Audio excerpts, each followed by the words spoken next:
Boom, boom. Bada bing, bada boom. Shit all over the ground.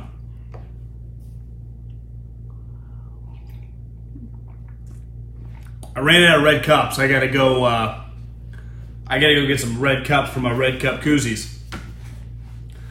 Podcast out right now. Haberman Middlekauff. Second team All-Pro George Kittle on the podcast for about 20 minutes. Unblocked me today. Realized why he blocked me. He was talking shit about CJ Beathard, which is his college teammate and his guy. I get it. No gambling tonight. I'd have to know what's up with Clay. Though if Clay's out and that line goes to even, or even like the Warriors are the underdog, mybookie.ag, promo code HAM1, I would take the Warriors. Because I think tonight's a Steph night where he flexes his muscles, and the place should be going apeshit. What else we got going on? I never called him a system tight end. I was hesitant last year when the hype before the season, and I told him this, was getting a little out of control. I said, let's just see what happens here. And he fucking dominated. So, and I'm at practice now. I know what a good player looks like. He looks sweet. Well, I'm on board. But I don't like overhyping people. It's my big issue with Baker Mayfield right now. Let's see. He's going into year 2. He's already calling out innocent teammates. Let's pump the brakes a little bit. I'm as big of a hype machine as ever once you're good. I'll go to the fucking mat for Steph, Clay, and Draymond. Those are elite champions. I'll go to the mat for Posey and Bumgarner. Maybe not currently, but just what they stand for. You know, once you establish your greatness, I'm in. But I don't hype you up before you do it. Until, on the level of like, you got to sustain it. That's about being a good player. It's sustaining greatness. Sustained greatness. Baker's best comp would be some version of Drew Brees. But it's just, Drew Brees, the thing he hangs his hat on, beside his accuracy and ability, which Baker has, is maturity.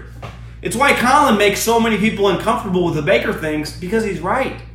Now, I'm more bullish on Baker than Colin is, but like yesterday was a bad day for the maturity. Like, bro, why are you calling out an innocent teammate?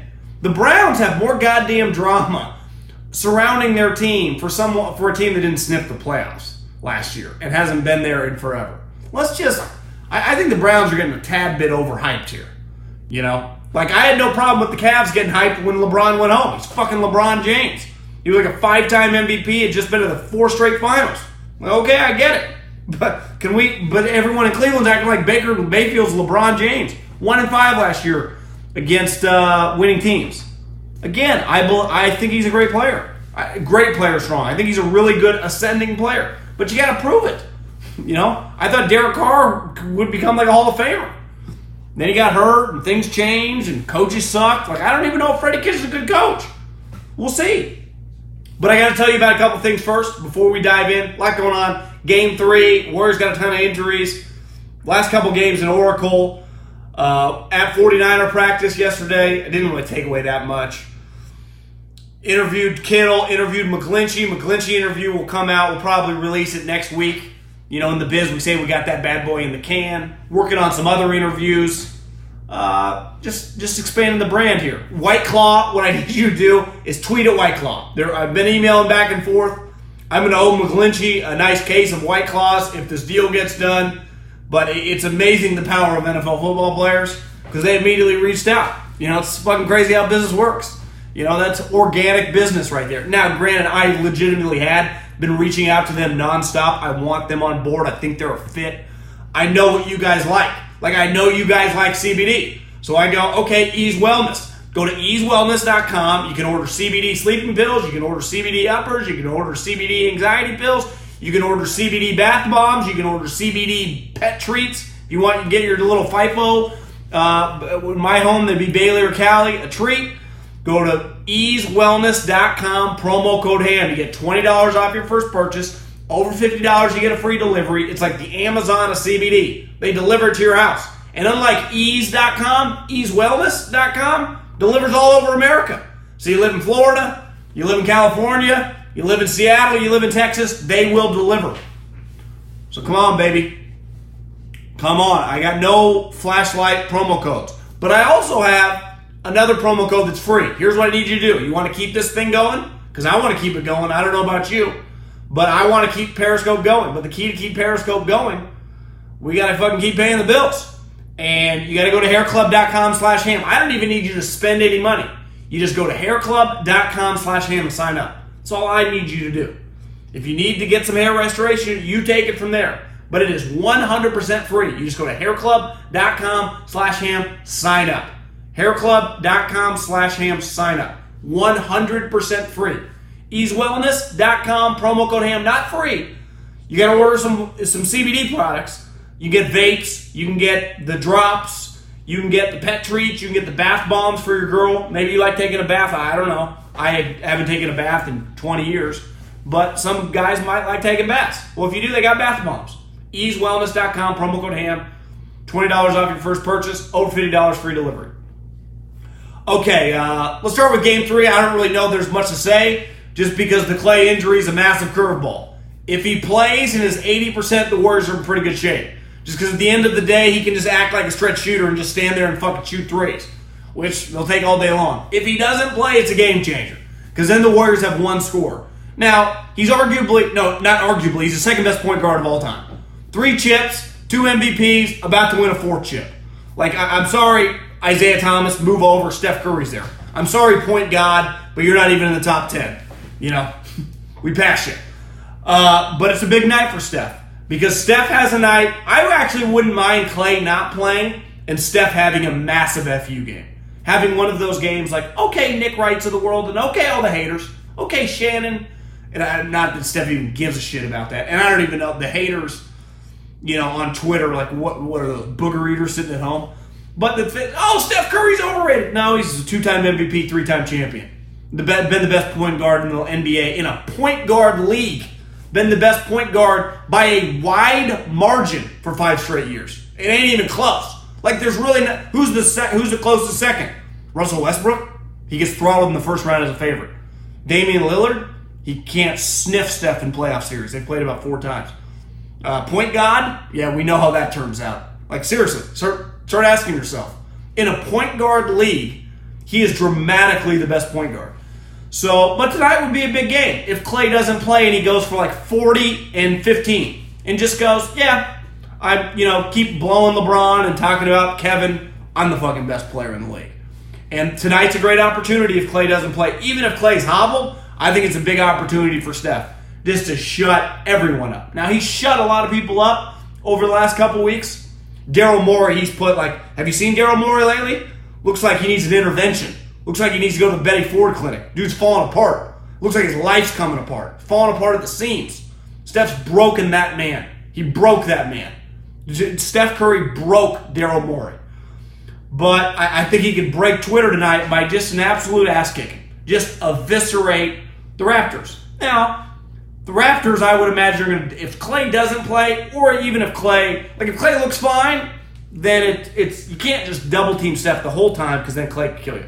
But if Clay's limping around out there, I'm not Nick Nurse, but I double team Steph, and he did every fucking time he got the ball. 1,000. Okay, Jonas Jerebko, Alfonso McKinney, and it's one of those games where Steph should just, I'm the best player in the world, and just figure out a way. I don't know how you do it, but you got to do it. Because I'll say this, like LeBron James, if LeBron James was on the Toronto Raptors, and you could swap him for Kawhi Leonard. This is where I struggle with Kawhi Leonard, and I think he's an elite player. But he ain't LeBron James. Because if LeBron James is playing for the Raptors, the Warriors would be in major trouble. I don't even think the Warriors are in major trouble. I really don't. But if they had LeBron James, I'd say they were in major trouble. Even if they had Kevin Durant, I'd be like, they're in some trouble, but like LeBron's on a different level. Now, I'm not saying he still is, but I'm saying LeBron, when he was Kawhi's age, with Pascal and all these motherfuckers on his team, with Clay, they'd win. They just would. You wouldn't be able to stop him. Like, you can kind of slow Kawhi down. Hell, the Warriors have been slowing him down. But I think tonight's a big night for Steph. Just shut everyone up. Because if he goes nuts tonight and wins this game, and basically it would end the Raptors season. It would be over. I don't know how you could ever criticize him again. Like, it's just over. It's just set in stone. He'd be headed toward his 4th chip, multiple MVPs, easily cementing his legacy as the second best point guard in the history of the National Basketball Association. and would cement the Warriors as, one of the greatest 5-year runs we've ever seen in the NBA history. We can talk shit about the King, and I have, because I think he kind of quit on everyone this year. But he was as good. Like, Michael's my GOAT, but LeBron's the second. Now, I didn't see Magic and Larry, never saw Wilt Chamberlain or Kareem. I mean, those guys are before my time. But in my lifetime, LeBron is easily the second best player. Easily. Like, he's dramatically better than Kobe. He's better than Shaq. I mean, he's just, I don't even know. Duncan, he's better than Duncan. I'd go Michael, LeBron, Duncan, Kobe, Shaq, probably, in some order. And I'd have Steph. Yeah, I mean, Steph would be right there, and same with Kevin. I'd probably go Michael, LeBron, Kobe, or Duncan, Kobe, Shaq, Steph, Kevin, probably. Yeah, I wouldn't say Steph's better than Kobe yet, but Steph's, if he has 5 more years playing like this, wins, 5 or 6 chips, then I think we can make an argument. So I'm pretty excited. Been grinding all day, still got to grind a little bit, hit the gym, and then we will get ready for this game. He can, but I think sometimes we always go, I thought Kobe was going to be able to play forever. And then his body just took a shit on him and he was done. I was like, Kobe's going to have a second half of his career, kind of like Vince Carter is now. Not Vince Carter now, but like Vince Carter 3 years ago, where he's just a shooter, but he couldn't shoot. So you just never know with injuries, with age. I'd put Steph over Kevin Durant, yes. Because when Steph was an alpha, his teams won. His team, as the alpha, beat Kevin Durant head-to-head when they were, and Kevin was older. So, I don't know. I wish this game started a little later. I have to change my day around. Yeah, KD. That's a big misconception about Steph. Kevin Durant needed Steph. Steph did not need Kevin Durant. Steph won a championship with Harrison Barnes as small forward. I think that gets lost on the Twitter conversation. Kevin came here. We didn't go there. Like, Draymond, Clay, and Steph didn't go, let's get in a plane and go to Oklahoma City. No. This is the Bay Area. That fucker came here. And I'm actually ready to see him gone.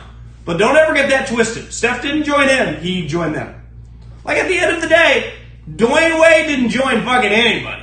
LeBron joined him. Now, LeBron was a better player, but Dwayne didn't move. So, if you do business with someone on any level, if you move to them, let's call it what it is. You're joining them. They ain't necessarily joining you. Now, they may need you, but if I get to stay put, like, I mean, fuck, if I don't have to move, that's a pretty big deal.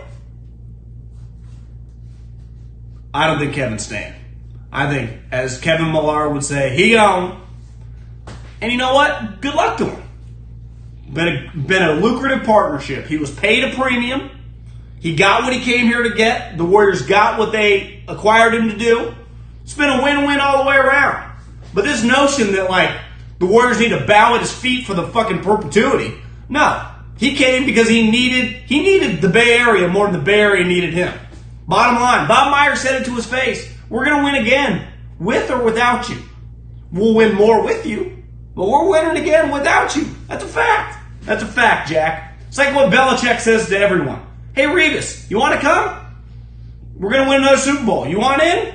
If not, great. If you do, sweet. We ain't paying you a lot. That's the thing. The Warriors were willing to pay him.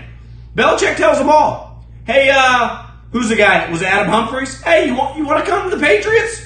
We'll host the Lombardi at the end of the year, number 7. Maybe next year, number 8. Come on. If you don't, good luck to you. We'll probably see you in the playoffs and we'll beat you. We're offering you a spot, though. You want a seat at the table? Because our seats at the table fill up pretty quick. Like, you want to sit at the table? If not, no worries. I mean, Belichick's been telling everyone that for 15 years. You want in? Great. But if not, like, I ain't going to wait too long on the cell phone. Like, John Middlekauff, I wait. Like, I reach out to a lot of people with business. I gotta be aggressive. One day, if I get big enough, I'll spend a little less time begging people to become a part of this. they'll come to me. That's ideally where you want to get. Right now, I'm not in that position. So I got to work for business, which is fine. I enjoy it. Belichick, they ain't got to work for business. Steph, Clay, and Draymond, they ain't got to work for shit. Like, if the conversation once Kevin leaves, anyone want in? We're going to win again. You want to come part of this? Or you want to go join the point guard and stripper James? He's not a stripper. He just likes strip clubs. You can go leave us losing the second round. That'll be fun. Like, that'll be cool. You want to go join LeBron down in L.A.? Maybe you'll make the playoffs. Maybe you won't. You come here, we just won 3 or 4. Or I guess 4 or 5.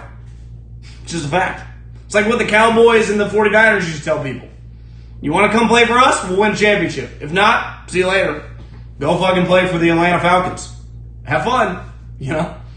We'll catch you in those 10 a.m. games on Sunday. We play on Monday Night Football.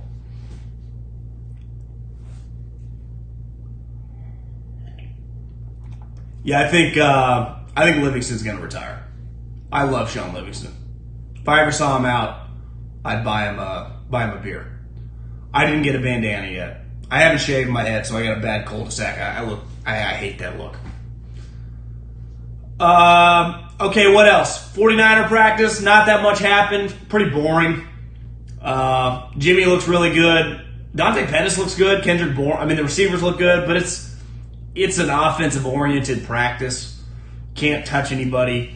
Hard to put much stock into that. Bosa didn't do anything. Debo's hurt. I didn't hear what the coaches said about the injury. Now, it might just be like tweak the hamstring. I don't even know. He might be fine. Yeah, I mean, the question was, Jimmy is a good player. Can he stay healthy? Well, no one knows until he does it. I hope he can, because he's good for my business. He's fucking actually excellent for my business. But I don't know. I don't know. Any truth that the Canadian audience isn't taken into account for the final ratings? Yeah, these are American ratings. But Canada watches all the NBA finals. So it's like, why do we care how many people in Canada are watching? We advertise in America. Ratings, the business is done in America. Like the NBA finals ratings, how are you doing in America? I don't see why people are even making that an angle. Well, they weren't included when LeBron or Steph was winning. Like, well, who cares? They've never been included. Like, when Michael Jordan was doing 20 shares, they weren't included there either. You think no one in Canada was watching Michael Jordan? To me, that's the dumbest. That is the narrative that the NBA's fine. I never understand why the NBA media doesn't hold the league to a high standard. Hold it to a higher standard. Get on Adam Silver. Yeah, Adam, they're owners. They own the goddamn team. Players aspire to be owners. That's a positive word. We live in a capitalistic society. Owning a company, a team, a business, a home, a fucking condo, a car. It's what every human aspires to do. Own something. A pair of shoes, clothes. We want to own things. That is a positive in this country. This isn't socialism. This is America.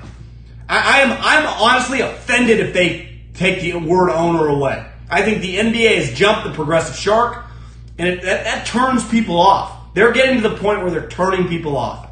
Steven Jackson said it great. I aspire to be an owner of whatever. That's a positive thing in my community. That's a positive thing in every fucking community. Give me a break. I'm offended by Adam Silver if he moves off that. He should get destroyed. Now, the NBA media, they're soft. They never say anything bad about him because he's friends with everyone. The standard is low. There's one standard in America that the sport is held at a high standard.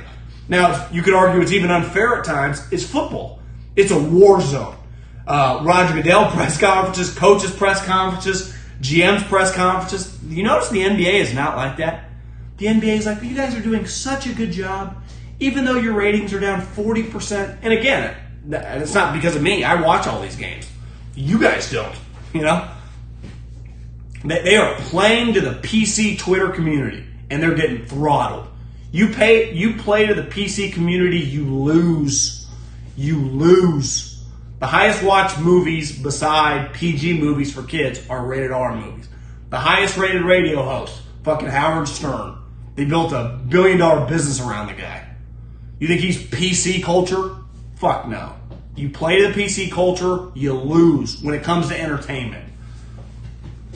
When it comes to entertainment, you better move the needle. You better make some people uncomfortable. Like, why is he such a good friend with NBA players? I'm offended if they remove the word owner.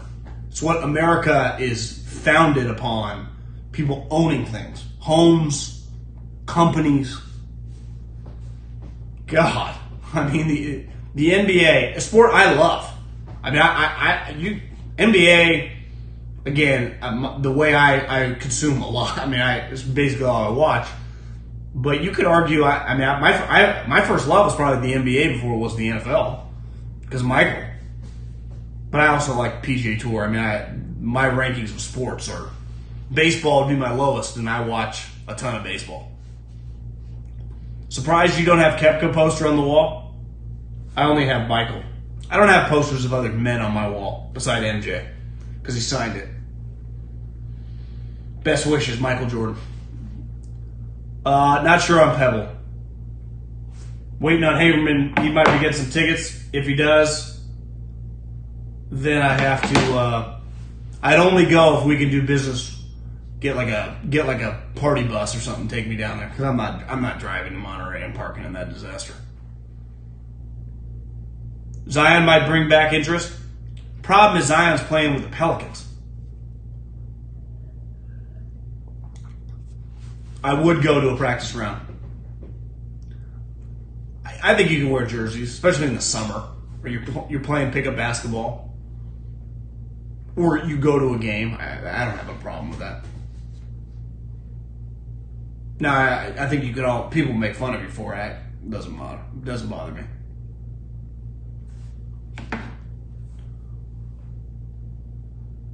Let's see the latest on Klay Thompson. My Browns take is just they're already being covered like the Golden State Warriors. Okay, here's the thing. Woj is pretty tight with Bob Myers. The Golden State officials prefer Klay Thompson to sit out Game 3 to protect his sore hamstring for the rest of the NBA Finals. But Thompson has continued to lobby them to play tonight. Decision looms prior to tip. Here's the one reality. In a league that's a little soft, in a league that is soft, he's one of the toughest SOBs to lace him up. He belongs in the 60s, the 70s, the 80s. This is a tough motherfucker. I would probably hold him out. Like, certain decisions, there's a reason people own the team. They get to make the decisions. Silver's like, no, he's just a CEO. No, Joe Lacob owns the team. He's about to invest $200 million in this guy. Sometimes you got to make decisions. Not all decisions are easy. And sometimes the decision you're making, especially about someone else, they don't agree with, even if it's the best thing for them. I think you have to take this decision out of Klay's hands and not let him play. Now, the only way I would disagree would be is he not going to get any better from Wednesday to Friday? Then it doesn't matter. If he's still going to be as injured, then you might as well play him tonight. Now, if he's 70% tonight, and he would be potentially 90% in 3 days if he doesn't play tonight, then you hold him out. I don't think it's a question. I think Klay's at the point in time in his career where no one in the league questions his toughness. Definitely no one around. None of his fans question his toughness. There's a balance about being smart and being tough, and he's already exceeded. He's a tough motherfucker. We know it. I just don't think you play him tonight. So my take right now would be my guess. I bet they don't let him play. Now he's gonna be pissed off, which is fine. Just it sucks. Now the only way I would, if he said this, if you don't play me tonight, I might sign somewhere else. If he uttered those words, then I'd play him. If there was any inclination that if by not playing him tonight, he would go sign with another team, then I would change my thinking. But if he didn't do that, then I think you have to sit him. It's just the right move. Again, based on, is his hamstring going to improve in the next couple days? I've never pulled a hamstring. I think Friday would be the last. If Kevin's not playing by Friday, he's probably going to be out for the series. So that you got to balance that too. If you know Kevin is, you got a lot of variables here. If you know Kevin Durant is not coming back for the series, which I think they know, then you probably sit Klay tonight, because I can't afford to have Klay try to play tonight, hurt the hamstring more, not be able to walk, and then be out for the series. I think you sit him tonight and then you play Friday. Just know this, if this was the regular season, Klay would miss like 2.5 weeks. I think they have a chance without Klay, yeah. That's why I said Game 2 became a must-win for Toronto if they wanted to win the series. If Toronto had won Game 2, the Warriors would be in fucking trouble. But now they didn't win, like, they get to come home, the crowd will be nuts. Wow. I would imagine they don't let him play. And if they don't let him play, to me, that's a pretty good sign that Kevin Durant's not coming back. Because if Kevin Durant was coming back, you'd be like, we can push it a little with Klay. Klay out, Steph, Dre, Boogie, who steps up? Yeah, you need a big game out of Livingston. You're going to need Cook or Jerebko, one of those two guys, to give you like 8 points. You're going to need Bogut, just to play a little. Maybe Jacob Evans. I mean, you're going to need a bunch of random dudes, which is fine. I mean, Toronto plays random guys too. I just don't understand why Baker ripped a guy that asked for a trade who was on the trading block. That doesn't even make sense. I'm confused, unless he knows something that I don't. But it doesn't make any sense. I disagree. If KD comes back, you can afford to lose this game. Well, I agree. But if KD is not coming back, then you can afford to lose this game as long as you get Klay back. So if you know Kevin Durant is not coming back, you almost have to sit Klay tonight if you can get Klay a little more healthy for Friday. Because if Kevin's not coming back, you can't afford to have Klay play tonight, then hurt it more, and then be fucking booted. Kittle's a pretty chill dude, yeah. Kittle and McGlinchey were pretty impressive. Just as important as points, a huge void to fill on defense. I agree. Need a big defensive game out of Iguodala. I mean, does Iguodala have 35 minutes in him against Kawhi Leonard? It's mono fucking a mono. Andre Iguodala checking Kawhi. Yeah, interviews on YouTube. Subscribe to the YouTube page. I'm going to post every interview we do moving forward up there. Yeah. Other than that, enjoy the game. Talk to you guys later. EaseWellness.com, promo code HAM, get your CBD. EaseWellness.com, promo code HAM, get your CBD. HairClub.com/HAM. Go sign up. It's free. Keep your hair. Hair rejuvenation, hair pills, free consultation. HairClub.com/HAM. He unblocked me, yeah. I'm not going to make fun of CJ Beathard anymore. I realize there's just no point. We know he's not that good. So if he has to play, the Niners season's over. I mean, we know that now. Like, that's just the information we have. That's his teammate. That's his guy. They went to college together. I respect it. He came on the podcast. He did not need to do that. So out of respect for him, I'm not going to make fun of CJ anymore. Peace. Adios. Ben here and Raiders have been connecting deep a lot with their new toys. In all these training camp practices, there were a lot of people connecting deep. It's impossible to tell. You're playing nobody. I mean, you're playing in shorts, t-shirts, no hitting. I don't know. He didn't know. He said he blocked a lot of people. Adios. Peace. See ya.